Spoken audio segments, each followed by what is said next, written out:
J'ai lu Les vrais amours de Taylor Jenkins Reid et j'ai beaucoup aimé. Je crois que j'ai lu quasiment tous les romans de Taylor Jenkins Reid. J'aime beaucoup cet auteur. Je trouve que les sujets de ses livres sont différents à chaque fois. Je trouve qu'elle arrive à nous emporter avec des sujets simples au final, dans des histoires qui nous passionnent d'un bout à l'autre. Ici, nous sommes sur un trio amoureux. Et oui, nous sommes avec Emma.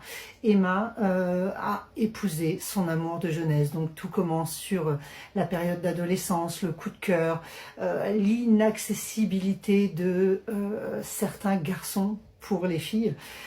Emma parvient à séduire le jeune homme qui lui plaît et elle se marie avec lui. Quelques années plus tard, au moment où leur vie professionnelle explose et prend de chaque côté une certaine ampleur, le mari d'Emma, Jess, prend l'avion sans elle. Cependant, il ne revient jamais de ce voyage. Le cœur d'Emma est totalement brisé. Elle met, bien entendu, et vous vous en doutez, plusieurs années à s'en remettre.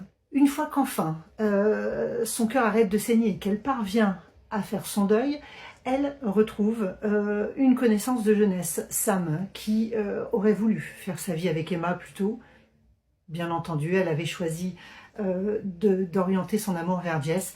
Elle apprend à découvrir Sam, comme elle n'a pas eu le temps de le découvrir dans sa jeunesse, et elle en tombe éperdument amoureuse. Bien sûr, vous vous en doutez, puisque je vous ai parlé en début de vidéo d'un trio amoureux, Jess revient dans l'histoire. De là, bien entendu, les choses se compliquent pour Emma. Alors vous allez me dire, c'est des sujets qui ont déjà été traités, c'est quelque chose de simple. Oui, mais l'auteur parvient à rentrer réellement dans l'essence de l'amour, dans sa signification au sens profond. Et c'est ce que j'ai beaucoup aimé dans cette lecture. Comment choisir sans être injuste envers eux? Comment choisir sans être injuste envers soi-même?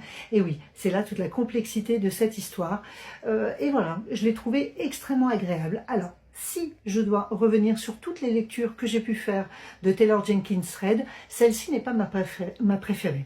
Je la trouve un petit peu, effectivement, simpliste dans l'intrigue, mais je pense qu'il faut vraiment aller jusqu'au bout de cette histoire et pouvoir l'analyser pour comprendre quelle était la démarche de l'auteur. Voilà, bah écoutez, voyez, c'était une petite vidéo toute courte.